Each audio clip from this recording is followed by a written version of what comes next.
বাঙালির ফেভারিট ভর্তা। আর এই ভর্তা যদি হয় কচু বাটা তাহলে তো কোনো কথাই নাই। Hello everyone, welcome to my another blog. আজকে দুপুরবেলা খেয়ে নিয়েছি কচু বাটা, মানে কচু, রসুন আর শুকনা মরিচ কাঁচা বেটে সরিষার তেলের সাথে মাখিয়ে একটা ভর্তা বানিয়েছে মা। এই ভর্তাটা আমার বাসায় এত ফেভারিট সবার, সবচেয়ে বেশি আমার হাজব্যান্ড পছন্দ করে।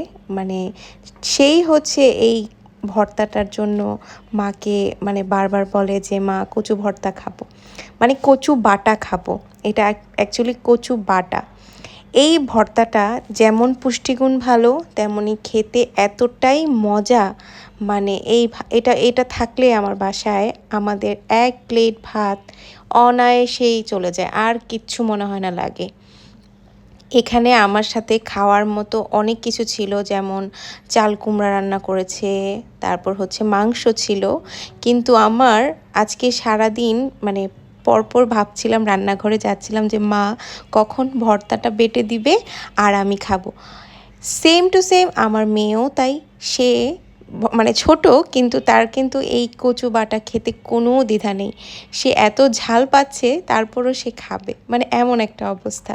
তারপর নিয়ে নিলাম আমার আরেকটা ফেভারিট খাবার, ইলিশ মাছের মাথা দিয়ে চাল কুমড়া। এটা কে কে পছন্দ করে? আমার কিন্তু বেশ দারুণ লাগে। ওই দিন আমার ভাত খাওয়ার থেকে চাল কুমড়াটা বেশি করে খেতে বেশি ভালো লাগে।